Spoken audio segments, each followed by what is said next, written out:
Good evening. Welcome to the Mary and Minor Cook Athenaeum. I'm Abe Vasquez, one of your fellows for this year. At the start of the year, those of us in California who had been hoping for a relief after yet another dry spell, which is part of a larger mega drought, the worst in over 1,200 years, were met with a 3-week extreme storm. With it, the storm brought flooding that has left billions of dollars in damages and over 20 people dead. And despite all this loss, storms like this are only a mild relief to the 22-year drought that the state has been facing. While cycles of rainfall and drought are supposed to be normal in California, climate change has taken these weather events to the extremes. These are the large-scale symptoms of climate change, but this man-made issue is also localized to communities in our home of the Inland Empire. As a commercial hub, the Inland Empire is filled to the brim with warehouses and the industrial traffic that they bring. Right next door, in the warehouse hub of Ontario, there's a cancer risk that's 95% higher than the rest of the region just due to diesel exhaust. According to the American Lung Association, we are surrounded by the highest concentration of ozone in the country, exposure to which can permanently damage our lungs. Coupled with the COVID-19 and RSV health crises, this industrial pollution has produced a perfect storm of environmental injustices and health inequities. So, what are we doing about it, and what else will we have to do? Joining us tonight is the former chair of the California Air Resources Board, Mary Nichols, who will share with us the state's plans to address air quality decline. Mary has chaired the CARB twice before, from 1979 to 1983, and from 2007 to 2020. Working under both Democratic and Republican governors, she has managed the introduction of various programs dedicated to reducing air pollution and greenhouse gas emissions. On top of that, these strategies have promoted economic growth and helped California lead and inspire the nation in clean energy and transportation. A graduate of Cornell University and Yale Law School, and having worked as an environmental lawyer for over 45 years, Mary Nichols has brought her expertise to leadership roles in the U.S. Environmental Protection Agency, the California Natural Resources Agency, and the Los Angeles Office of Natural Resources Defense Council, among many more. Her efforts and results have been recognized widely, from establishing federal air quality standards to founding UCLA's first environmental justice working group. Tonight, Mary will review California's plans to prioritize clean energy and green transportation, and the plans to share them with the rest of the country and the world. Before welcoming our speaker, we will review our rules and guidelines. We ask that cell phones be silenced and put away, and kindly remind the audience that video and audio recordings are strictly prohibited. Per the college's health and safety guidelines, wearing masks when not eating or drinking is highly encouraged. At the end of tonight's presentation, there will be some time for questions. Ms. Nichols' Athenaeum presentation is part of the Climate Solutions series this spring. With that in mind, please welcome to the AF, Mary Nichols.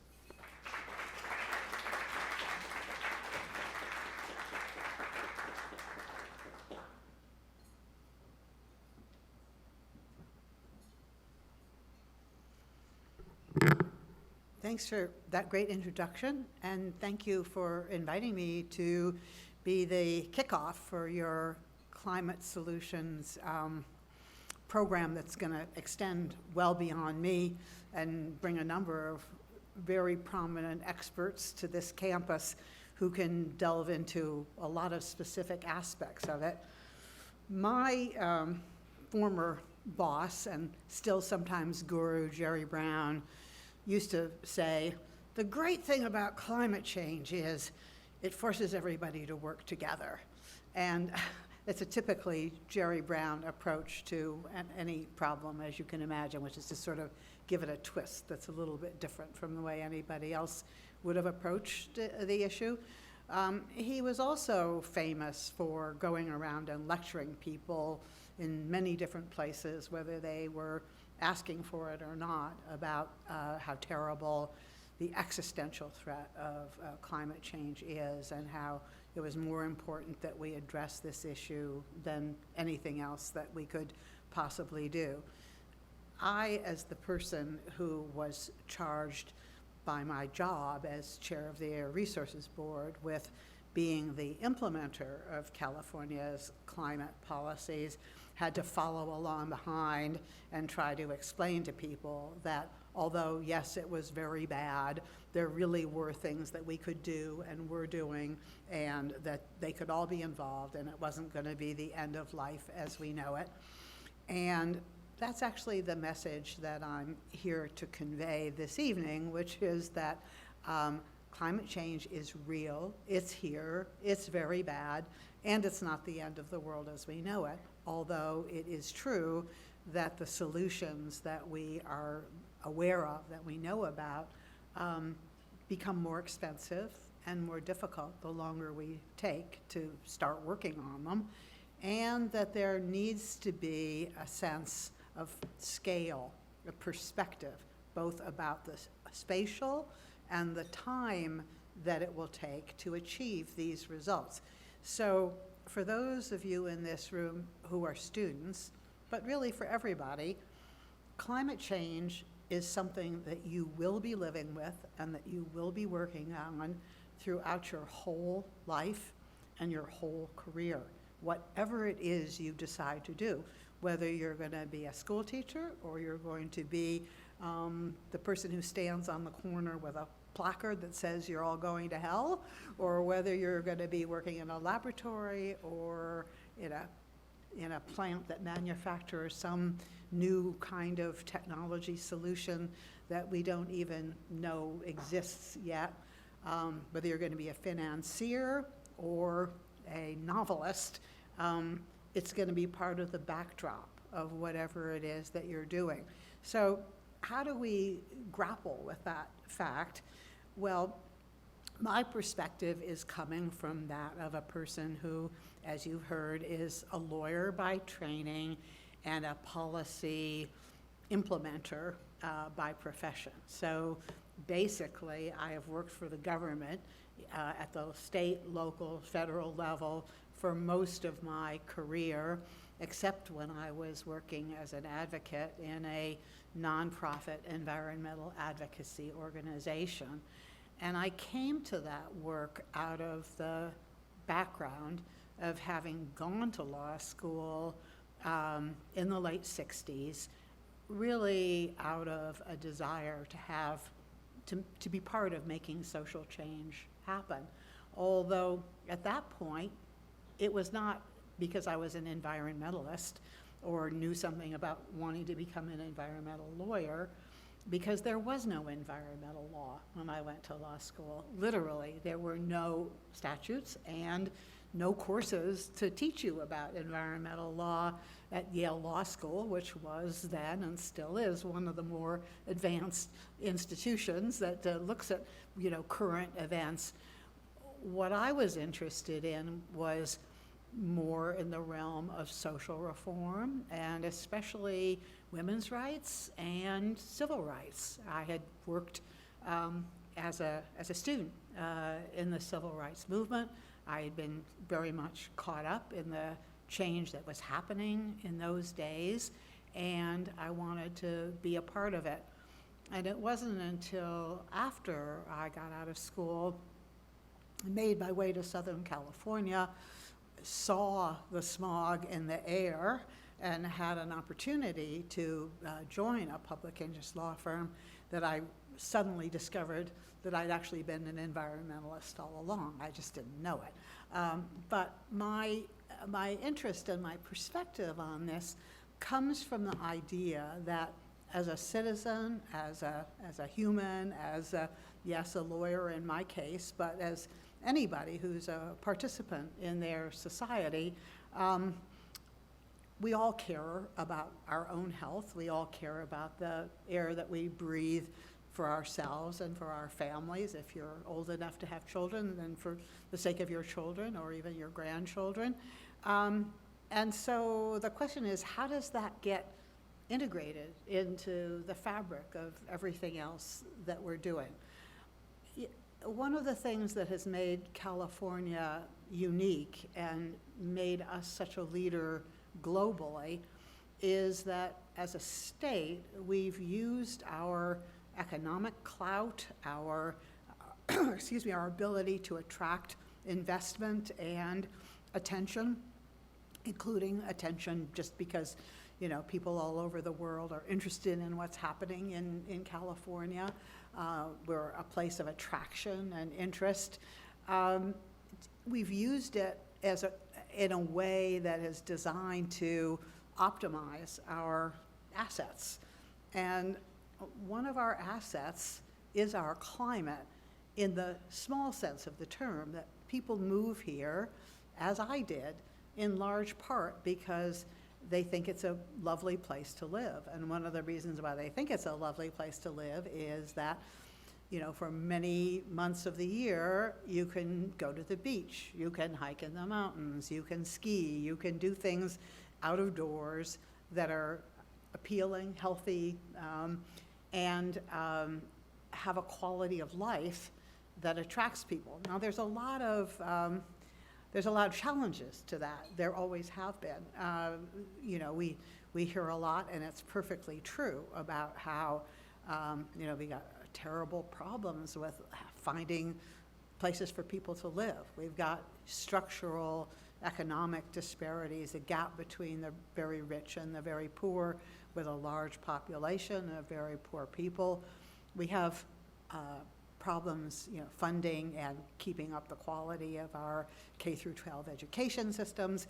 Many things that as a state we can and should be dealing with, but the issue of the quality of our environment and what life is like from a purely outdoors perspective, if you will, has always been pretty high on people's list of things that they were willing to work on and that they wanted to see their government working on. So even though if you were a politician running for office, it might not be your number one issue, might not be the thing that, you know, drew the undecided voters into your camp, but as a distinguishing factor for people who are running for office or who are in office, having a strong position and being seen as being a strong advocate and defender for environmental quality has been an important benchmark. And it also has meant that for people like me, who were not elected officials but were appointed by elected officials and responsible for actually delivering on the promises that they make during their campaigns, there has been a strong undercurrent of support for doing even very difficult things, sometimes things that launch you into the unknown. In the class that I was meeting with earlier today, and a couple people who were in that class are here this evening, we talked about the California Scoping Plan, the most recent update of California's climate scoping plan, which is mandated by our climate law, which is the first of its kind anywhere in the United States, and actually the most comprehensive at the time of any place on the planet, AB 32, which was passed by a Democratic legislature, signed by a Republican governor, Arnold Schwarzenegger, and which required California to achieve the same levels of improvement in climate emissions, greenhouse gas emissions, as all the countries of the world that signed on to the Kyoto Protocol. So California put itself on record legally as saying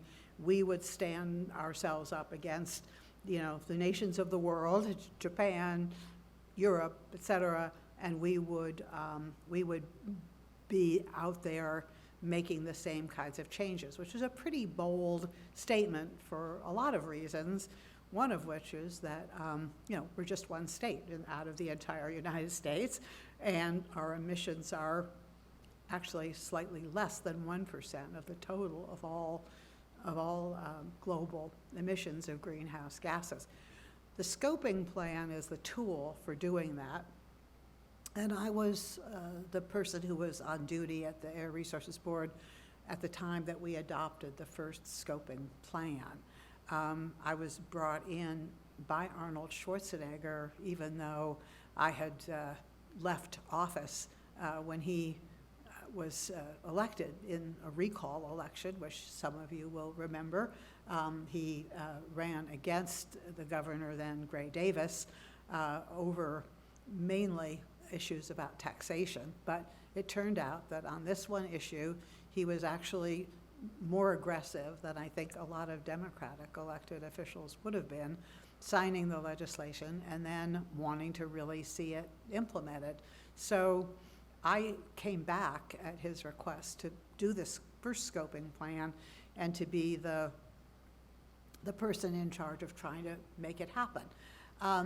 We had a lot of advantages in setting out on this adventure, other than the fact that we had legislation and, quite a lot of political support, including some very important support that came from the Silicon Valley community, high-tech entrepreneurs and investors who saw getting involved in global climate change as a way in which California could help put itself on the map, and they in turn could help to promote technologies that would be advantageous in solving the problem, but would also help them to make money. So there was a very clear sense there that there would be some good to come out of getting involved in the climate problem as an early adopter, being out there first and trying to make things happen.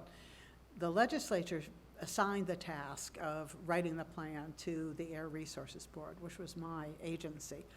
And the reason why they did that was because CARB, as it's called for short, is a regulatory agency that already has a lot of authority and experience regulating emissions, in this case of air pollution, and of enforcing them, and of being known for having good technology, good engineering, good strong staff, the ability to actually carry out a program and make it work. And so I was thrilled to have the opportunity to lead this effort. It was unprecedented. We were allowed to hire people for the first time in a long time. The legislature gave us a bunch of new positions, which doesn't happen very often, meaning that we could recruit people from all over the country to take on this assignment, and we did. I would say at the time that we started on this adventure, although CARB was a respected agency, we were not attracting applications from all over the world of people who wanted to come and work for us. And after AB 32 was passed, we had an amazing influx of very fine people, very capable people with advanced degrees in many cases. Some of them came from other agencies, but many of them came directly out of graduate programs. And they had an opportunity to invent something that had never been done before, which was to create a plan to reduce climate emissions to levels that would represent what, at that point, science said was the most, the best that we could do and what we should do.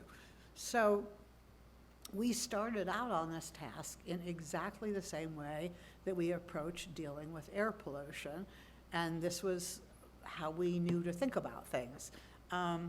We came up with what they called a portfolio approach, multi-sector, approaching different sources of pollution with a different way of dealing with things.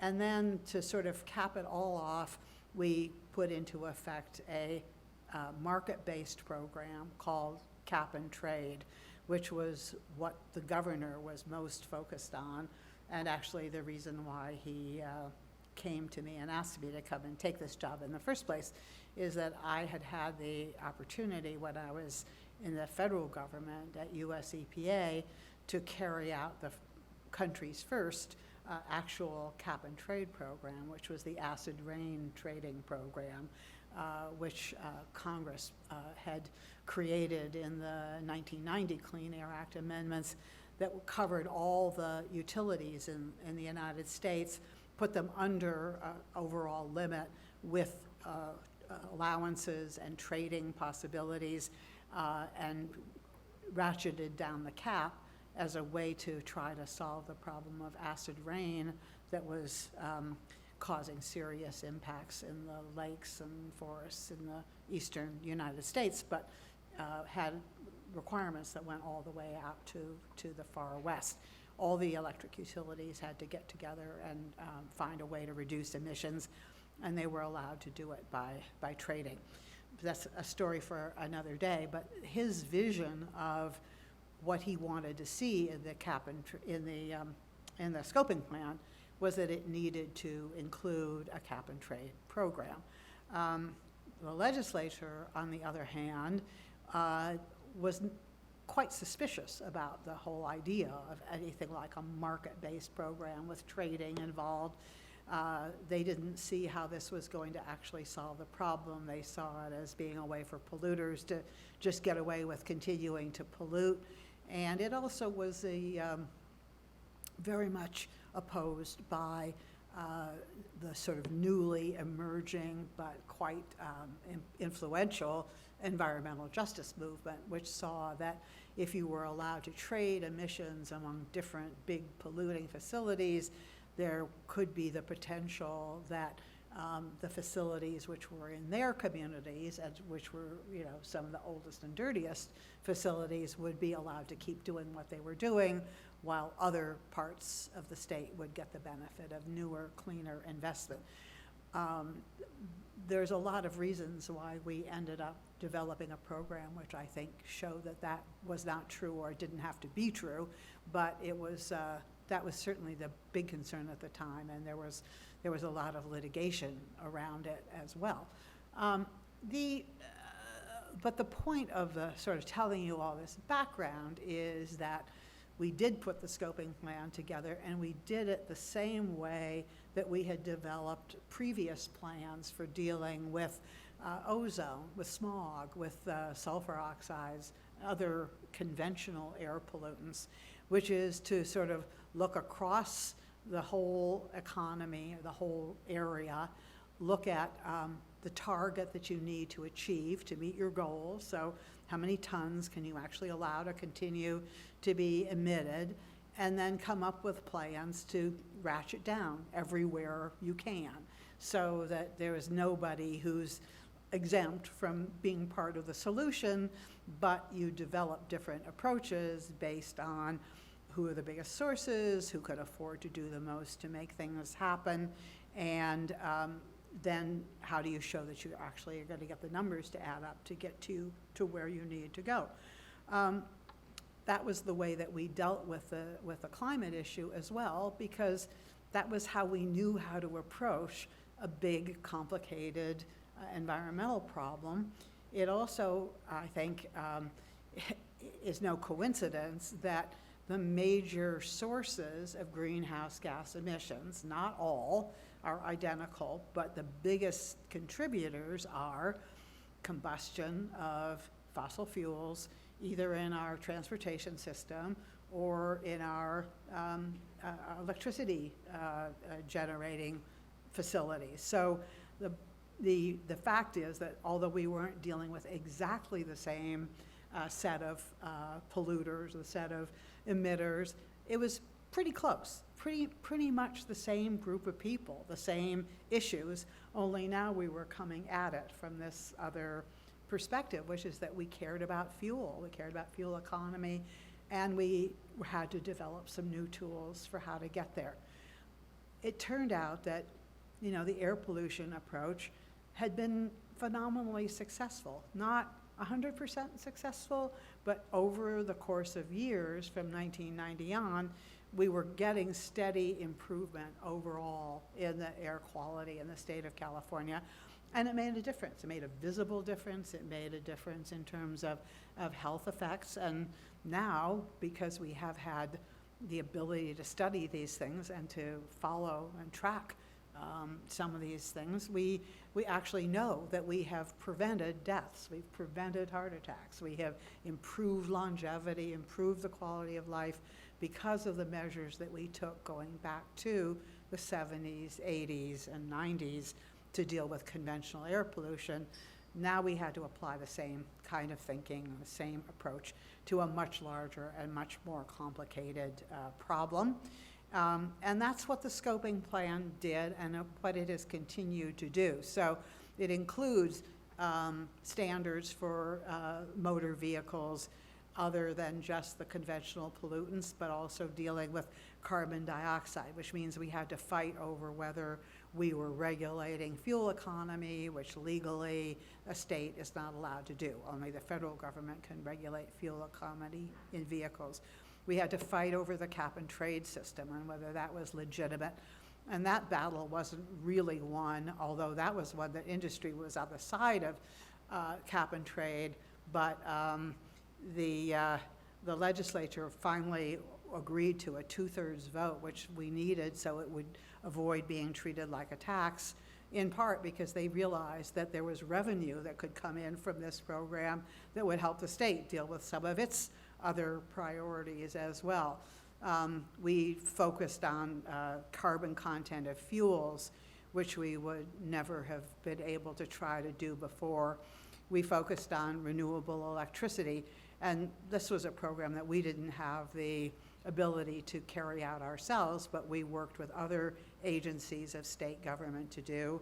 And now in the latest scoping plan, they finally are dealing with some of the questions about the natural environment and how we can help restore the health of our forests and lands so that they can be carbon sinks as opposed to sources of carbon, which is what they are right now, and how we could help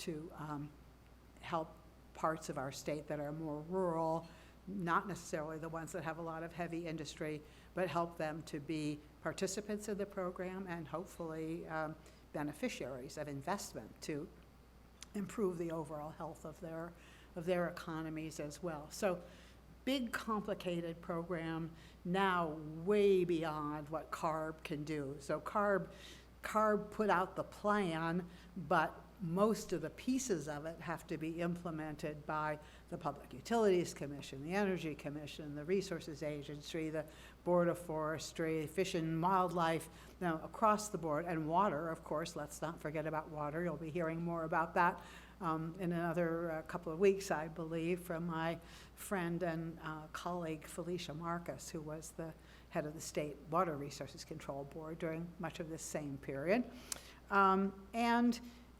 What we're seeing is beginnings of signs of progress, but we're still not there yet, right? We started on this effort going back to 2007. The first plan came out in 2010. First set of new regulations in the mid 2000s. And we're now finally at the point where we have another scoping plan that's even more ambitious, because now instead of being a target of just rolling back emissions to 1990 levels, we actually have to get to a net zero carbon emissions by 2050, or 2045 in the case of the state law. And I'm sure you've all noticed that the climate is already changing. It hasn't just waited for us to come up with plans for how to hold back change. There's already enough emissions of CO2 and other pollutants in the atmosphere so that we are already measuring the hottest years on record. We're already seeing changes in the forest, changes in the crops that can be grown in parts of our state. Sea level rise is actually happening, although, it's not creating the Armageddon overnight that people might have thought, including some, movie writers, but it is definitely measurably happening. The coastline is being eroded, and facilities on the coast are in trouble because they're underwater. And yet, at the same time, we're also beginning to see some of our measures begin to actually take hold and make a difference, including the California vehicle standards, which are now essentially worldwide standards, and a federal government which is also willing to collaborate with California.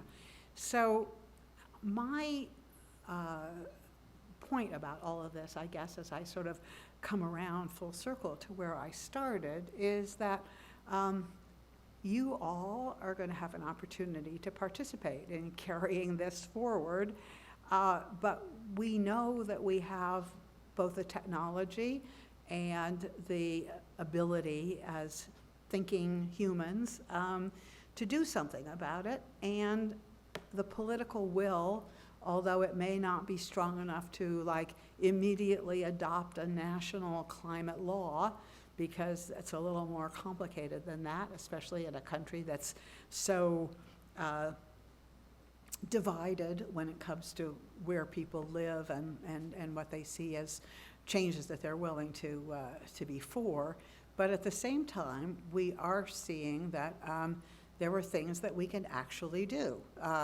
The Biden administration had a couple of brilliant legislative successes in the last year, finding ways, using taxes, using money to allow many other states to share in what California has been doing, and to get federal money and federal tax breaks for industry that will implement a lot of these new ideas. And we see many other parts of the world, including many countries of the developing world, buying into the notion that they have a responsibility also. This going back as far as the Paris Accord of a few years ago, right before we elected Donald Trump, the U.S. was very much a leader there, in the notion that as a planet, as a group of nations around the world, we all have a role to play, and that we can all work together, and we can all benefit from addressing this problem, even though it's no longer a possibility of prevention. It's a case of mitigation and of adaptation to what's already occurring. So I remain both committed and optimistic that we can do this, and one of the main reasons for that is the fact that you're all here. And so I want to sort of conclude my official remarks with that and say thank you for being here, and I'm happy to take questions.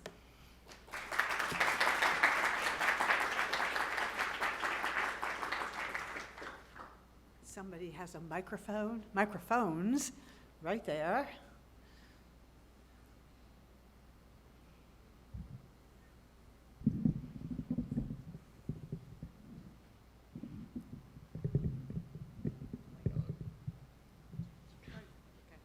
Thank you for the speech. My question is somehow related to what we discussed here, but you mentioned that a lot of countries are actually buying into the notion of like climate change and being responsible for it. But I am more pessimistic about like what they're doing. For example, I was reading about the circular carbon economy plan by Saudi Aramco and Saudi Arabia, and their whole plan is just consisting of like increasing oil production so that they can invest more into green technologies, and there's no like accountability on that. And what they're doing currently is increasing oil production by 12%. And what happened with Germany and Europe using more and more fossil fuels these days shows us that although there's more international conversations around climate change, the actions are not actually creating positive impact. And I'm curious, on a more international level, how can governments actually hold each other accountable, and how can we develop more regulations and more accountability around these topics? What would be your perspective on this? Well, your comments are very apt. I'm not going to disagree with your statement about the facts, but I am going to disagree a little bit about what I think is the implication. So let me do it in a couple of different ways. First of all, this past winter, we've had horrible fighting going on in Eastern Europe, in Ukraine, and with the invasion by Russia, and enormous fear on the part of Western Europe that they would be affected not only economically but very directly by the shutoff of Russian natural gas supplies.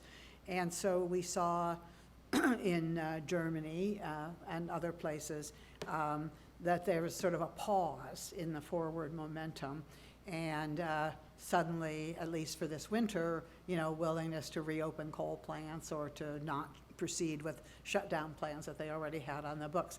We got lucky because the winter wasn't as cold as people feared that it would be, so there weren't as many excess emissions.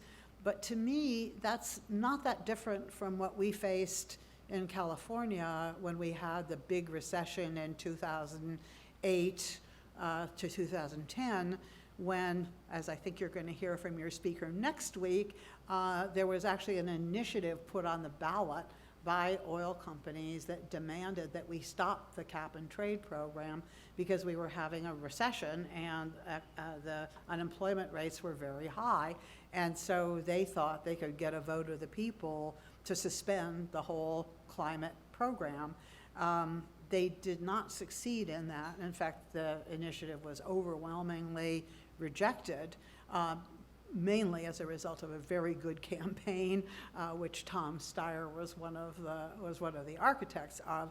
But one of the things I think I saw from that, and I think a lot of other people did as well, is that you can't measure success in a year-to-year or even a two-year way. You have to be looking over the course of multiple years and seeing if your trajectory is going in the right direction, because to get a fully fledged alternative to oil and gas is going to take more than just flipping a switch and suddenly all the solar plants come on, when you need them.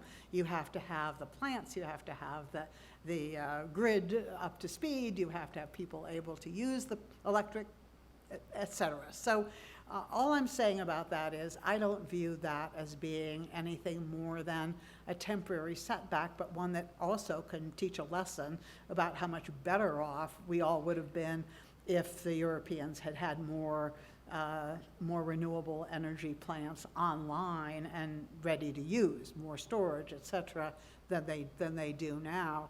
So it's a long-term process that we're involved in. And I would say, the same with Saudi Arabia's situation is probably the same as dealing with any major global oil and gas dependent place, which is they have a population, they have a country that they have to support, and they need to figure out how to get off of it. But at the very same time that you're seeing some of the kinds of plans coming out that we see from Saudi Arabia, they are also sending many of their best and brightest young people to places like MIT to learn about how they can transition economically and technically to alternatives that will be viable for the future, because they know the handwriting is on the wall. So, excuse me, it's really an issue of how fast and how painful or painless the transition is going to be. But it is all about the transition.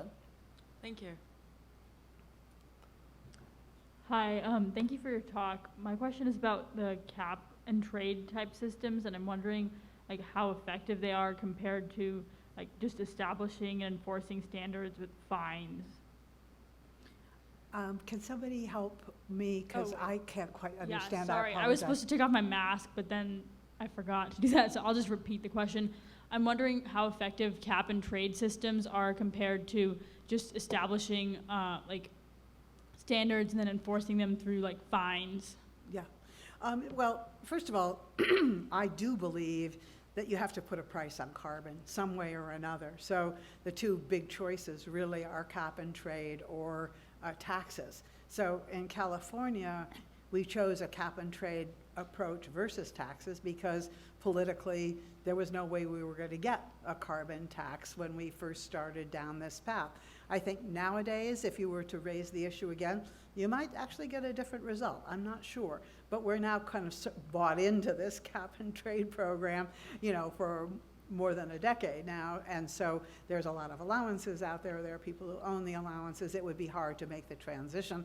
But when we first started on the cap and trade program, we thought that Congress was going to pass legislation. That was back in the early 2000s.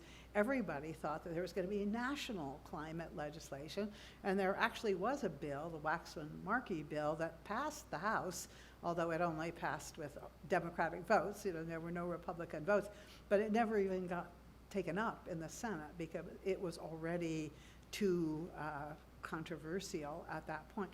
I think you have to have both a price on carbon, whether it's taxes or cap and trade or even both, and regulations. There are certain things that you couldn't make the tax high enough to force some of the kinds of changes that need to be made, or it would only happen in a way that was so inequitable that you couldn't support it in a society that was trying to have some degree of equity. So I think you've got to be looking at across the board and in a kind of an interconnected way at all of these various solutions and be willing to apply all of them.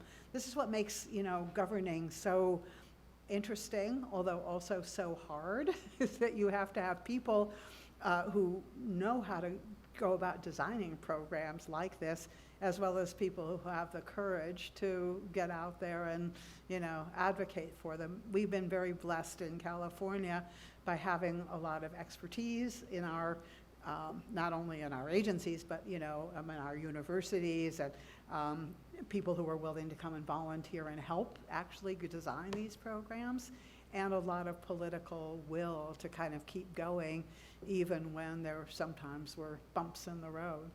It's a good question, though. Thank you. Hi there. Thank you so much for coming. My name is Cody. I'm a junior at CMC, dual majoring in philosophy and German. So there have been two things that I've seen in terms of hesitancy on either decarbonization or, mainly decarbonization. Mm-hmm. Two of the ones that have been perhaps most in my personal field, and I'm not taking a stance on whether they're really strong arguments or not. The first one is our grid cannot handle renewable energy and how the energy capacities kind of fluctuate with the day. Mm-hmm. The second one is that with the implementation of a carbon tax in the United States, for example, or in California, industry will be just taken overseas to avoid it, and thus Mhm. causing economic harm that, frankly, a government or policy change can't really control. I was curious if you could just respond to one of those two things, either the strength of our grid or the loss of industry. Could you respond to? Well, I could actually respond pretty quickly, I think, to both Cool, of them. yeah. I mean, on the first one, the grid needs to be upgraded, for sure. We've learned a lot in the last decade or so about how inefficient our systems were at every level, from, loss of electricity through the transmission lines to systems that didn't work as they were designed to work, including some of our solar facilities. So all of those things have to be improved. We've had some major breakthroughs, including storage of electricity, which have been terrific, but there have also been some that haven't worked as well as hoped.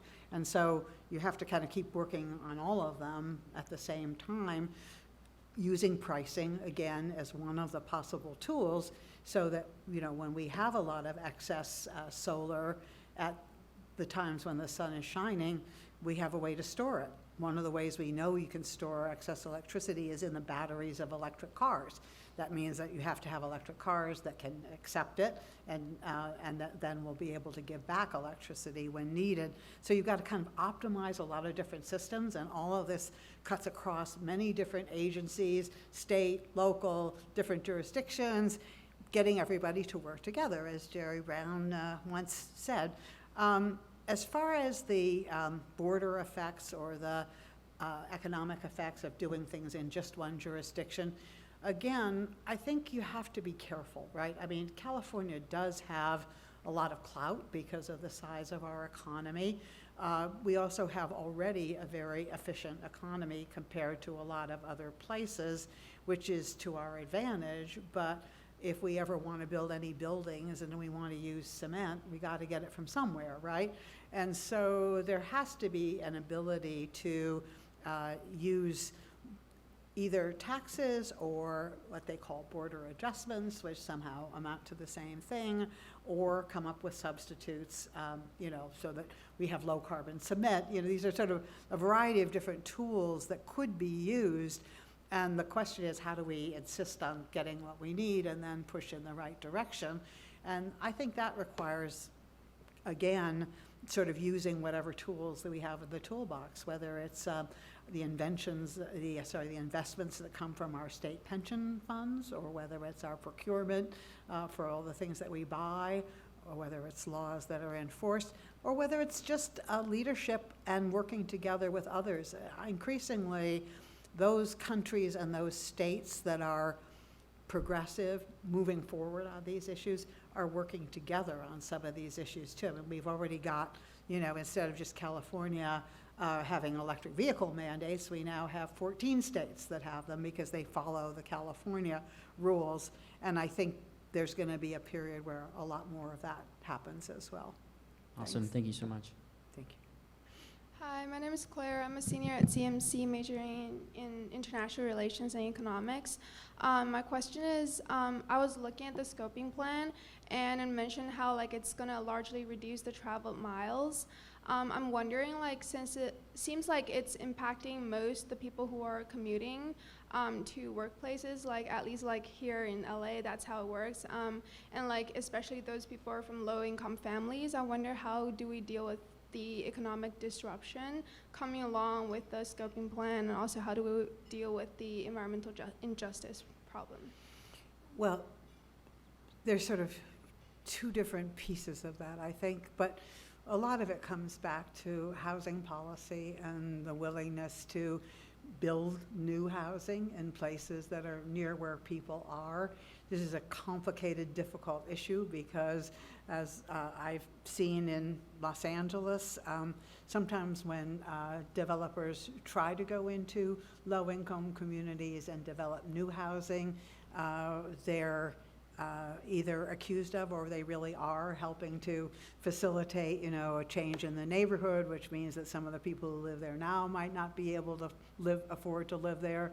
And so you've got to kind of address the low income levels issue, the poverty issues and the housing issues at the same time. You can't just do one without thinking about how the other is going to work.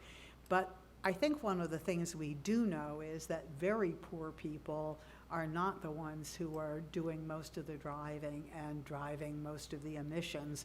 It tends to be people actually with somewhat higher income levels who can afford to move out to Claremont and commute to downtown Los Angeles, or just to cite an example, and a combination of transit and of other methods that will allow people to work from home more, which they're already doing, can cut into the amount of emissions from commuting. So I'm trying to be non-simplistic about my answer, because I don't think there is one simple answer. I think you definitely have to be aware of the multiple impacts of anything you do in one part of the system, and be trying to come up with solutions that have multiple benefits at the same time. So I think housing, for example, is a winner if you do it in ways that also make it less likely that people in a current neighborhood are not going to be able to live there anymore.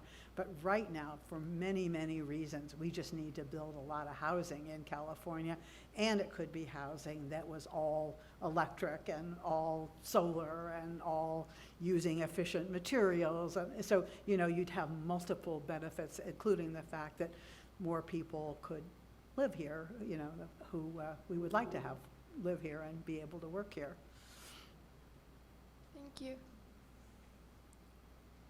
Hello, my name is Banu Chiprapalli. I'm a sophomore. Can you push that down a little bit? Yeah. Sorry, I'm too short. I'm a sophomore and a philosophy and public affairs major at Claremont McKenna.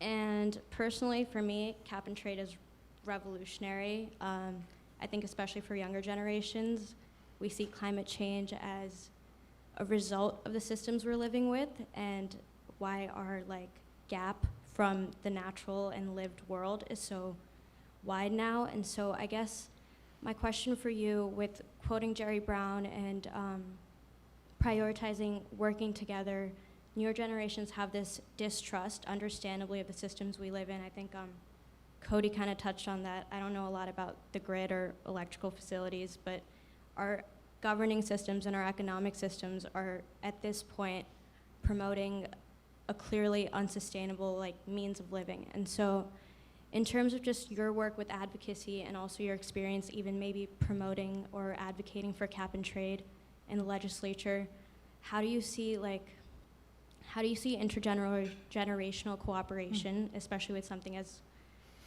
I think I understand the question. I'm trying to figure out kind of the best way to react to it. So first, it seems to me that the cap and trade program is a small part of the California overall scoping plan. It is in the plan, and it's the thing that kind of gets a lot of attention, but it actually is only responsible, and ever was only responsible, for less than 20% of the actual reductions that we were trying to get.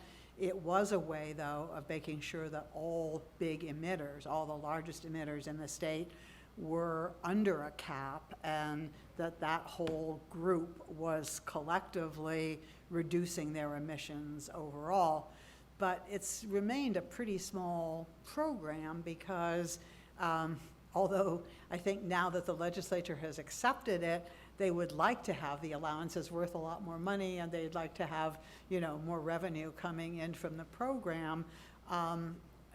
Governors and the board have recognized that you would have to put the price of allowances up so high to make them actually force bigger changes than they've already forced in terms of getting these companies to be more efficient and to use more renewables, that wouldn't be sustainable. It wouldn't be politically sustainable. It might not be economically sustainable, and that you need to use other tools to get at the problems that we're addressing.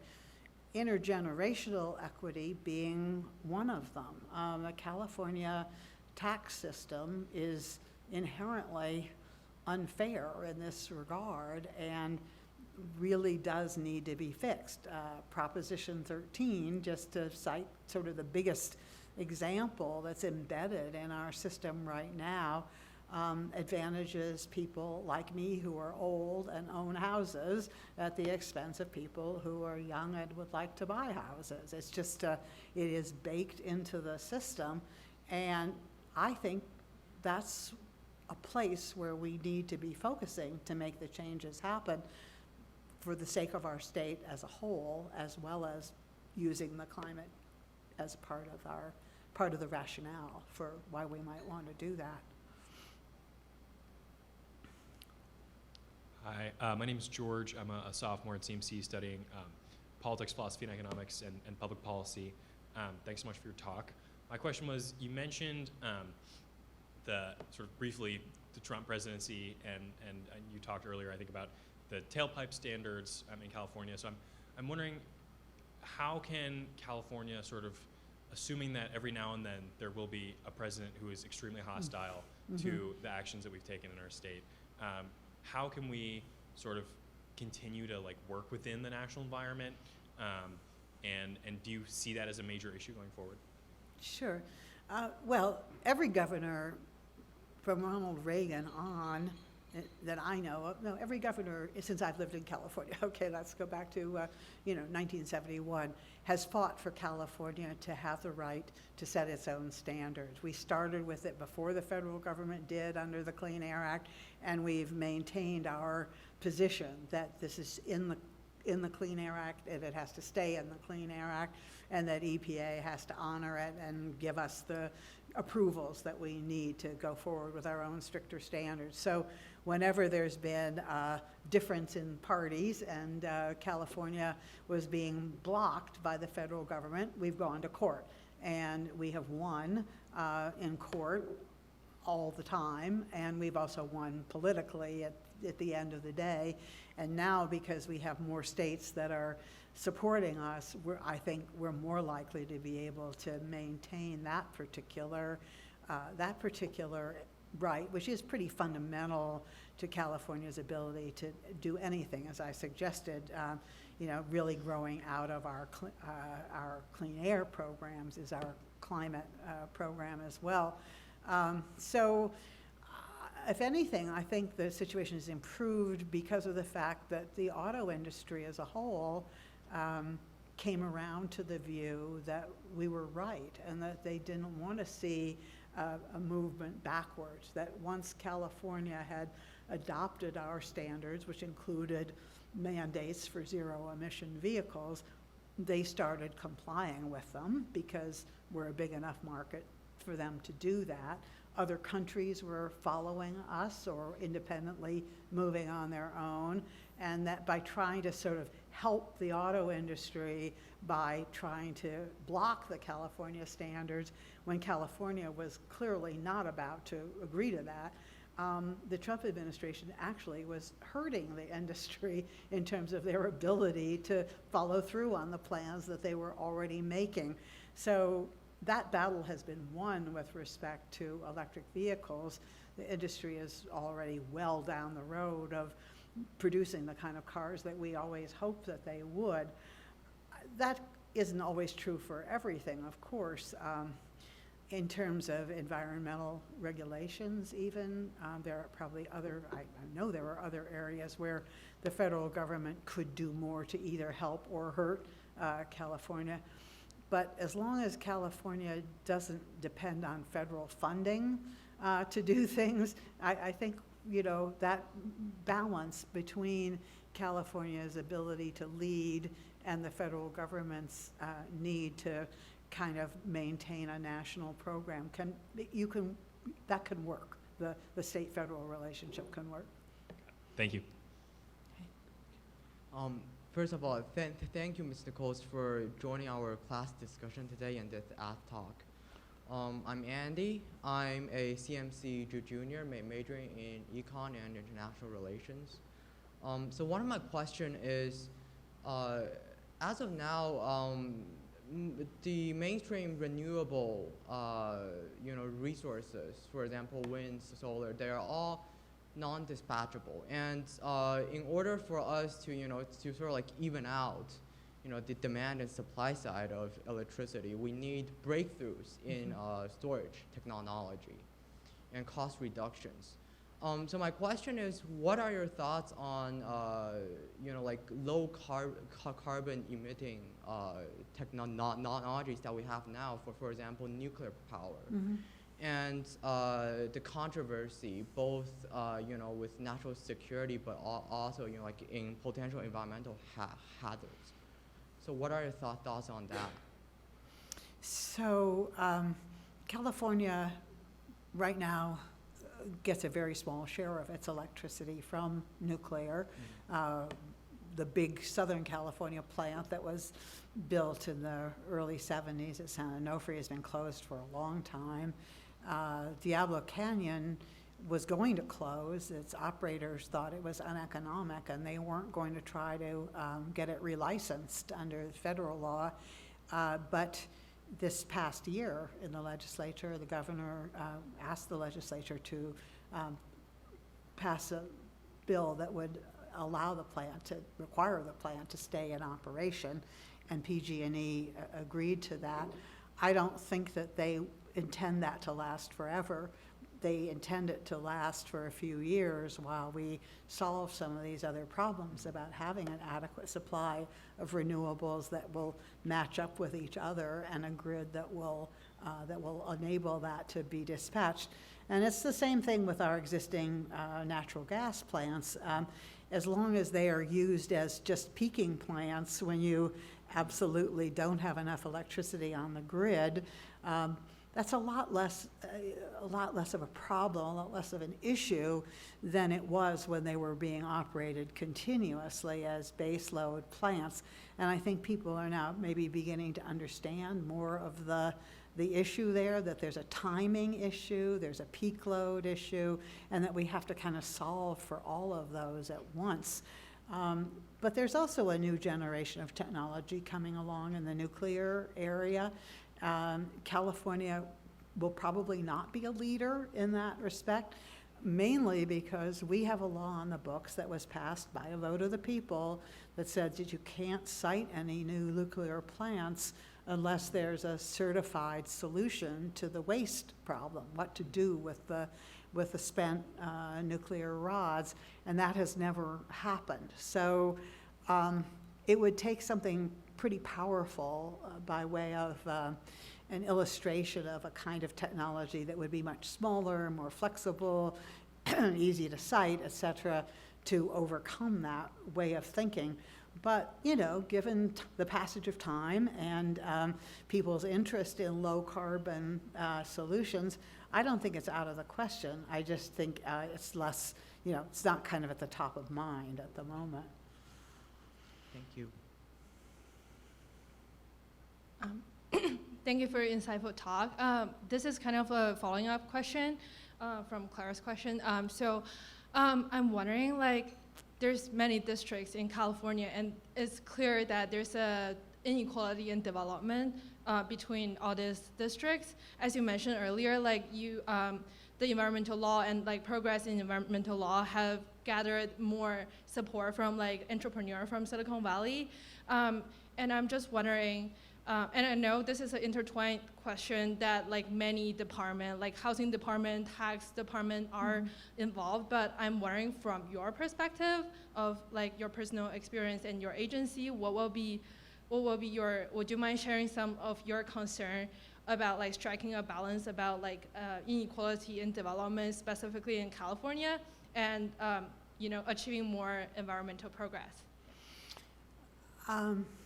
Well, I think my answer to that would be that we have to be mindful of the role that local government plays versus state government, that state government has the power and probably the necessity to do things like setting emission standards for vehicles.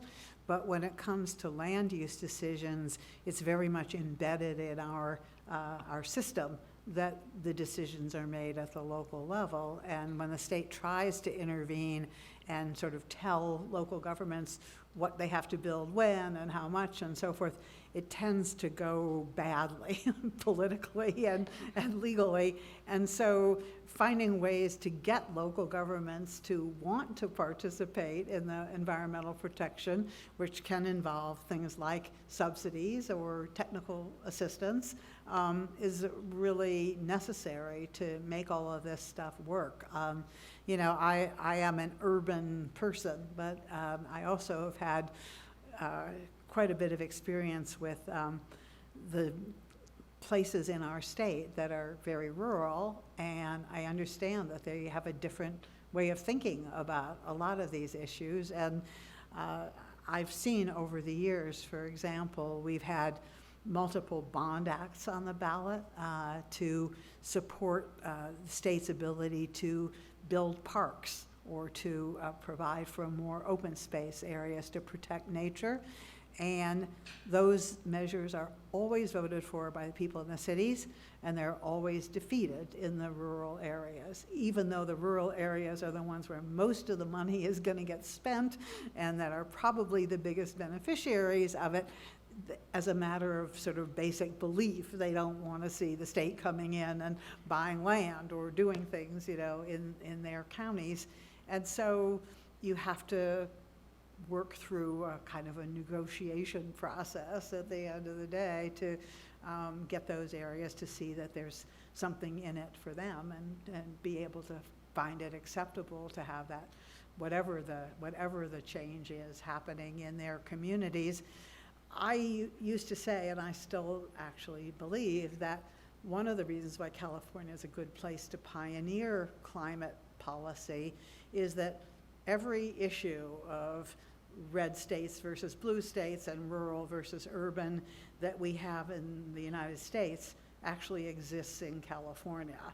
And so to the extent that we're able to solve them here, we can show that there's ways to solve them nationally. But there's nothing that replaces actually sitting down with people and developing solutions that work for them.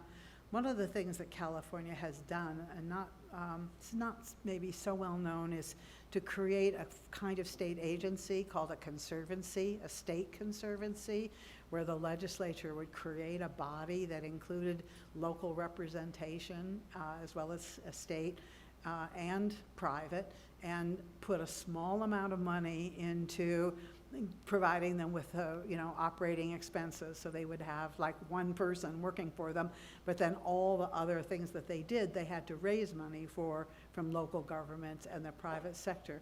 I was a big advocate of those kinds of arrangements when I was at the Resources Agency, and I still am. I think at like Tahoe, for example, and in the Sierra, or in the upper LA watershed, they've just been able to do really amazing work by bringing everybody together and getting them all to sit down and work through the solutions.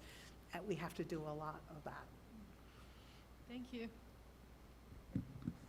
Hi, thank you for your talk today. I'm Theo. I'm a junior at CMC, majoring in philosophy, politics, economics. So I grew up in Southern California, and something I always found frustrating is the dependence on cars as the primary mode of transportation.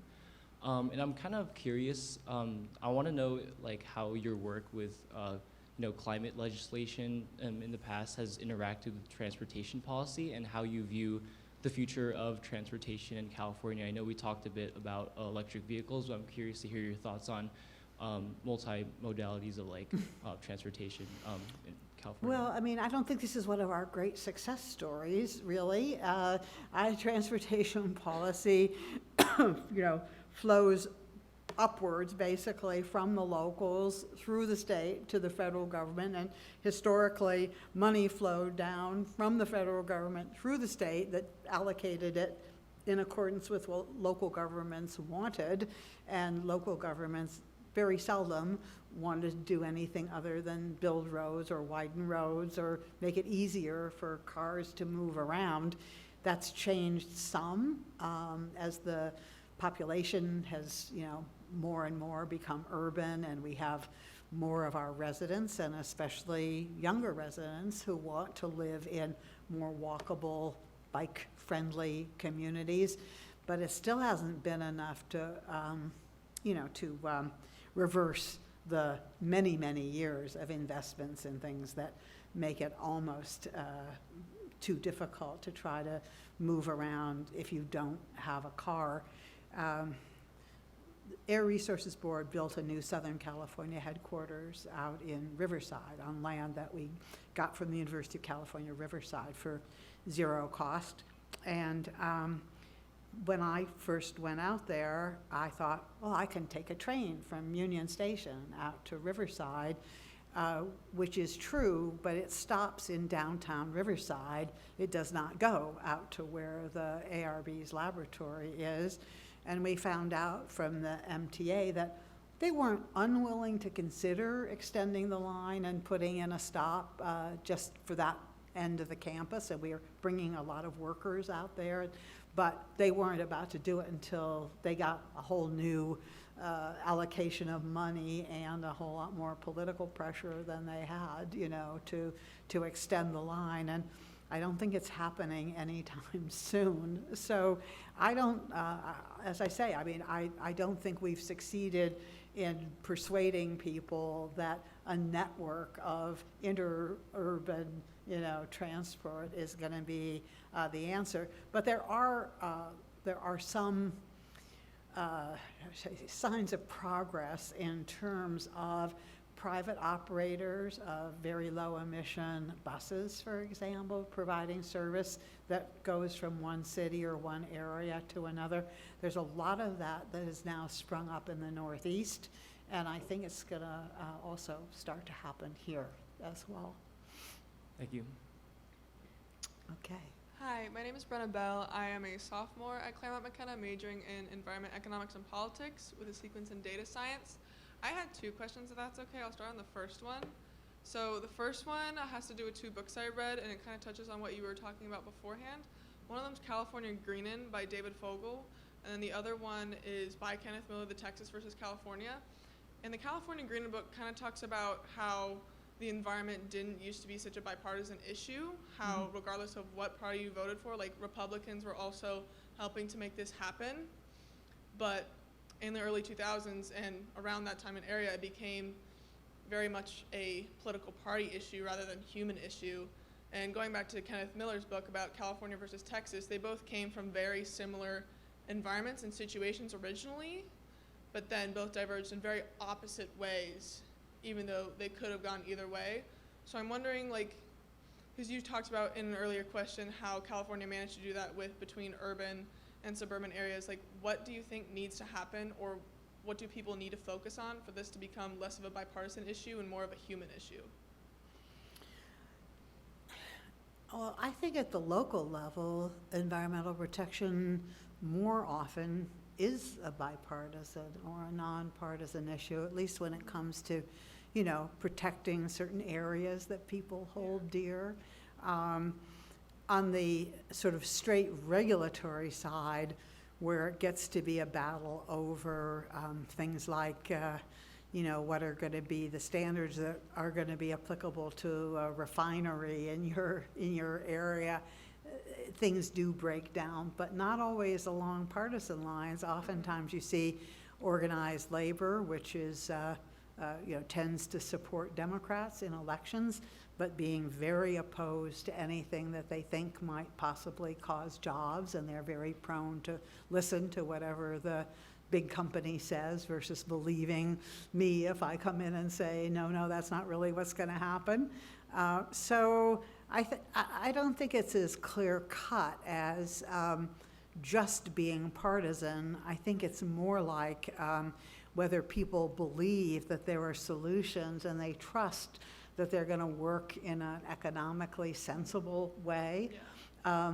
That was one of the reasons, by the way, that's sort of harking back to an earlier conversation, but I never was afraid that a cap and trade program was going to move more pollution into impacted neighborhoods, because if you've got a dirty old plant and you're a company that owns more than one plant, you're going to put your money into your new clean plant.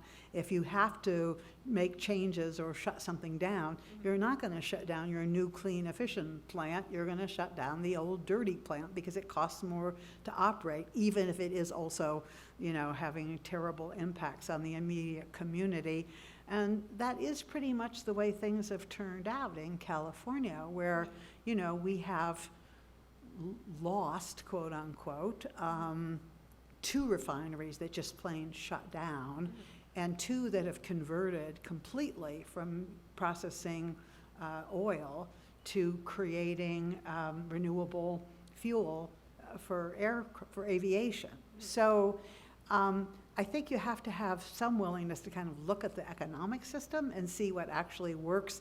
And if people do that, I mean, if you can demonstrate that it is going to work that way, then it maybe takes off some of the partisan ideological piece of it and gets more into the practical, what actually works. But, you know, that's my take on all of this stuff, which is that it's actually about pragmatism, not about ideologically driven decisions when it comes to pollution. That may not always be true when it comes to deciding to save the Arctic wildlife refuge, or, you know, other things that are more distant and have more of a moral flavor to them. But most of the things that we work on, that I worked on, you know, really are not, it's not about morality. It's about, you know, making practical decisions. This will be the last question of the night. It's also the last person standing at the microphone, so Could good luck. Could I finish my second question? Sorry. Okay, that's fine. Hi, my name's Jack. I'm a sophomore at CMC majoring in computer science. This question directly stems from the brain of my 16-year-old mind, so I apologize if it's not as eloquently worded. But I remember in my environmental science class in high school, they showed us a graph of the carbon emissions of various countries around the world. And like the Scandinavian countries were always, you know, praised for specifically their low carbon emissions. But then we were shown a separate graph of not necessarily their domestic production of carbon, but their overall production based on the consumer market. So where things were produced, you know, internationally, the carbon made produced to export it, and all the likes. And the difference between the two graphs were extraordinary. And so I was just wondering like what you would say to that, like when like countries like the Scandinavian countries are so praised for their carbon emissions, yet in actuality the overall impact is way greater than we initially attribute them. Well,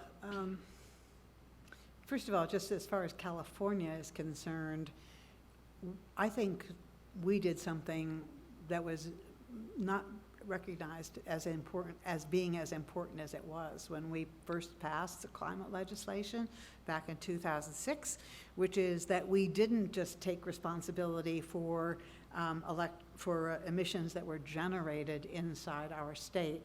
We also took responsibility for emissions that were associated with power that we import into the state.